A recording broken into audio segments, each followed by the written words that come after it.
Hello বন্ধুরা, আজ চলে এসেছি পিসির বাড়ির খাওয়া দাওয়ার ব্লগ নিয়ে। পিসির বাড়ি থেকে ঘুরে এসেছি, প্রায় 1 উইক হয়ে গেল, কিন্তু এখনও অবধি তোমাদের সঙ্গে ব্লগটা শেয়ার করে উঠিনি। তো ভাবলাম এবার শেয়ার করেই ফেলি কী খেয়েছি। এই যে প্রথমে চলে এলো আমাদের পাতে শুক্তো, যেটা দিয়ে আমি মেখে দারুণ করে ভাত দিয়ে খেয়ে নিলাম। দারুণ হয়েছিল শুক্তোটা। এবার পাতে চলে এলো ভেজ ডাল। ভেজ ডাল আমি আলু ভাজার সঙ্গে মাখিয়ে খেতে ভীষণ ভীষণ ভালোবাসি, আর সঙ্গে যদি পাই এরকম একটা পেঁয়াজের টুকরো।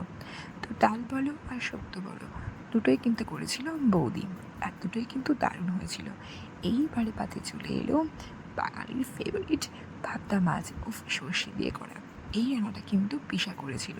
বিশ্বাস করো, আমি অনেকবার এই গ্রেভিটা নিয়েছি। দারুণ দারুণ হয়েছিল, মাছটাও ভীষণ ভীষণ ফ্রেশ ছিল। আমার কিন্তু এই পাবদা মাছ সর্ষে দিয়ে করলে কিন্তু বেশ লাগে। আচ্ছা, এইবার আজকে স্পেশাল স্পেশাল মাটন। দারুণ দারুণ হয়েছিল মাটনটা। এত সুন্দর সেদ্ধ হয়েছিল, যা বলার কথা নয়।